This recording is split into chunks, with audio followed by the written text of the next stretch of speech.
Hey there. We're back to doing story time with Mary. We're just not going to be doing it Facebook Live style because apparently Facebook Live is not working on my system right now.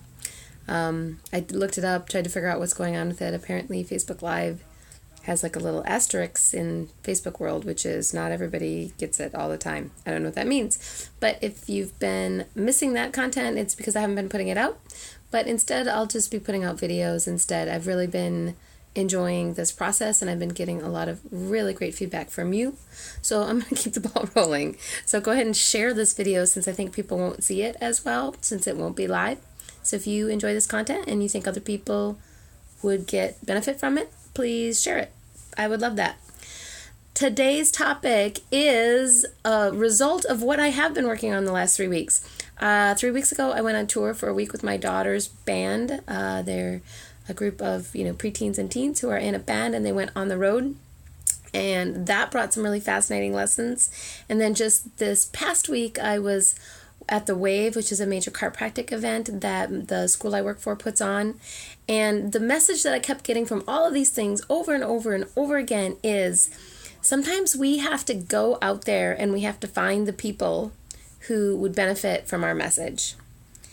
And that has been a tough one for me as a storyteller, as a marketer, as a brander.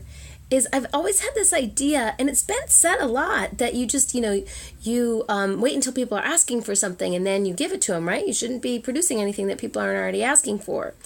But I'm going to have to say that might not be exactly accurate, because here's why. One, let's go back to my daughter's band, Blue Anarchy. Now, they went out on the road. We're playing relatively small venues, not big venues, but they had a 6-night thing. 6 gigs in a row, and everywhere they went, and we went all up the West Coast, so they weren't just playing in their hometown in the Bay Area, which they'd done in the past. People got really engaged, and they said, we want to know more about you, we didn't know about you, how do we book you for more shows, how do we do more things with you? When they went out into the community and showed people who they were and what they did, they were already kind of doing this, right? They do social media, they do it pretty decently. They did a lot of stuff, but that hadn't really got that reaction.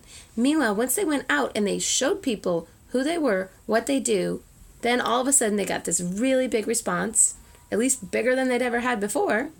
And they started getting a lot of, questions about how to book them for doing more things, bigger venues. Of course, there's an asterisk of that story, which is a whole nother story for another day, which is at the end of the tour, Blue Anarchy broke up. So that particular band won't be touring again. But I believe that Quinn learned a lot, and as she's forming a new band, one of the lessons we talked about is you just got to get out there and play places, and not just the safe places, not just your backyard. And I noticed the same thing when it came to the Wave this week. What was interesting at the Wave is the Wave tends to have speakers that aren't your normal chiropractic speakers. They're not all chiropractors. They're not all coming from inside the chiro business. They're people who are thinking in parallel planes but doing different things. It's almost like, like hummingbirds flying around, and they go to one flower and then they go to another flower, and then there's this cross-pollination thing that happens. That's one of the great things that I love about the Wave.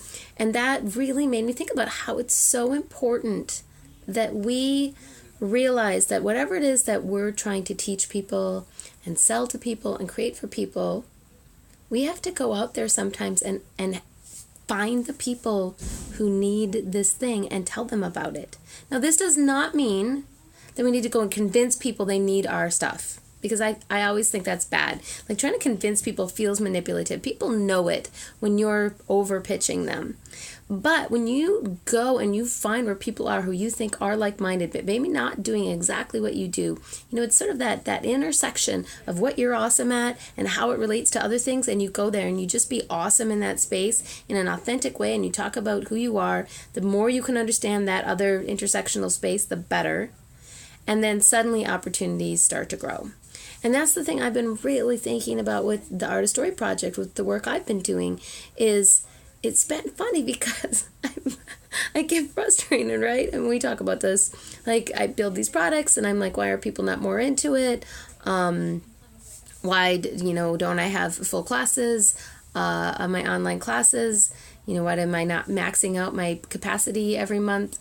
And, I've had lots of clients and it goes really, really well. I'm not like complaining, but, I'm not at capacity. And I think sometimes I forget that I'm really not putting myself out there that much. I'm like expecting people to just come searching through the internet. Like, I need a storytelling coach. I need a content creation coach. I need a speaking coach. And in actuality, people don't really know a lot about what I do, and I don't go and find them and tell them what I do. In fact, I think probably one of the smartest things I've done is doing these Sunday videos and talking about the things that I love to talk about and just teaching the work that I do in these little snippets. And since I've been doing these, I've had more of you reaching out to me and saying, I love the Storytime with Mary. I would like more coaching. I want feedback. I want to try these techniques with you there, to give me feedback. And I've been developing, actually coaching clients that aren't even doing what I originally set out to do, but simply by putting out my contact and going and finding people. And I'm just realizing as I'm saying this that that's what I'm talking about. We have to get out there. We have to put ourselves out there. And it's kind of scary, to be honest, because to me the scariest thing is when there's not much of a response.